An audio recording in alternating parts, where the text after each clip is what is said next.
Welcome to రాజనీతి.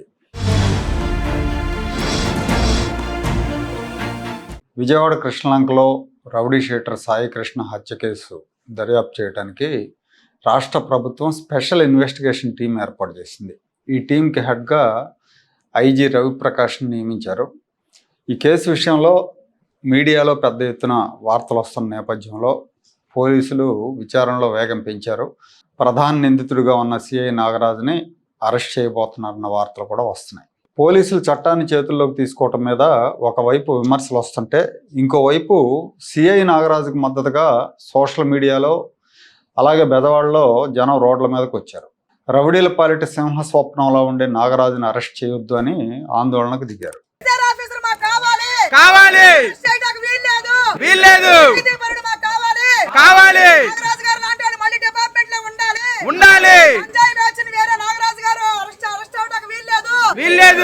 CI Nagaraju ఎస్ఐగా ఉన్నప్పుడు విజయవాడలో యాంటీ గుండా స్క్వాడ్లో పనిచేశారు.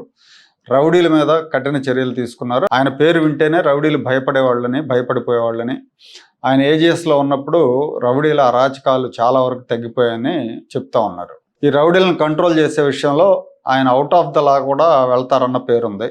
ఇక ఈ సాయి కృష్ణ ఇష్యూకి వచ్చేసరికి ఇతని మీద నాన్ బెయిలబుల్ వారెంట్లు పెండింగ్లో ఉన్నాయి.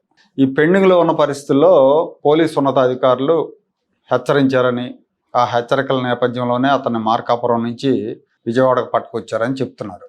విజయవాడలో గత 6-7 ఏళ్లుగా గంజాయి డ్రగ్స్ ప్రభావంతో పిల్ల రౌడీలు బాగా పెరిగిపోయారు. పిల్ల రౌడీల అరాచకాలు పెరిగిపోయినాయి. ప్రత్యేకించి కొన్ని ప్రాంతాలు వీళ్ళకి అడ్డాలుగా మారిపోయినాయి. చీకటి పడిందంటే కొన్ని ఏరియాల్లోకి మగాళ్ళు కూడా వెళ్ళే పరిస్థితి లేదు. ఈ బ్లేడ్ బ్యాచ్ల దెబ్బకి పోలీసులు కూడా భయపడతారు. ఎప్పుడు ఎటు నుంచి వచ్చి అక్కడ బ్లేడ్తో గీకేస్తారో తెలియదు.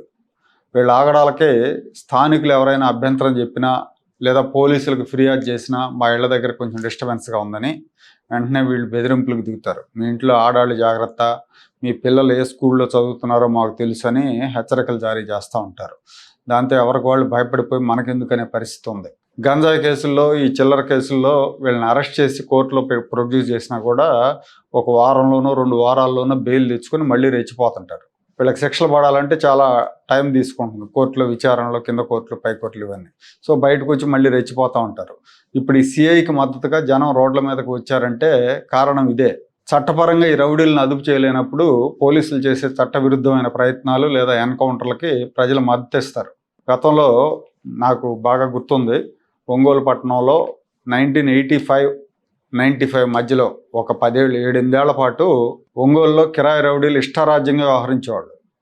రాష్ట్రంలో ఎక్కడ ఏ హత్య జరిగినా అది ఒంగోలు కిరాయి రౌడీల పని అనే పరిస్థితి ఉండేది. మొత్తం 4-5 గ్యాంగులు ఉండేవి, వాటికి లీడర్లు ఉండేవాళ్ళు.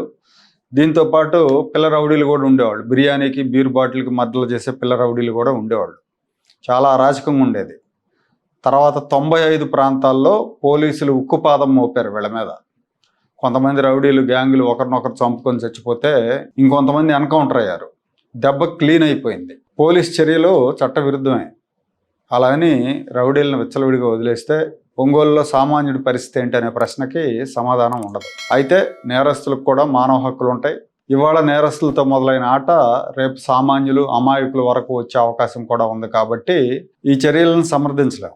కాకపోతే కోర్టులు, కేసులతో సమస్యల పరిష్కారం కానప్పుడు ఇలాంటి ఇన్స్టెంట్ చర్యలకు ప్రజల్లో మద్దతు పెరుగుతుంది. అలా జరగకుండా ఉండాలంటే కేసుల విచారణ ఆలస్యం కాకుండా ఉండాలి.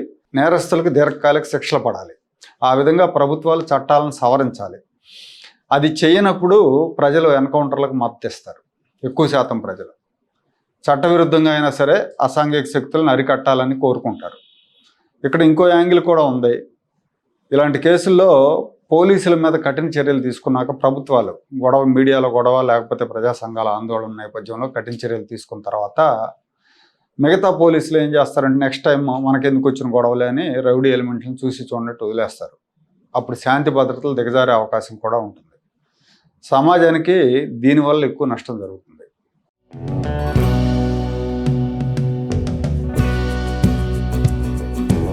Like, share and subscribe to Rajaniti channel.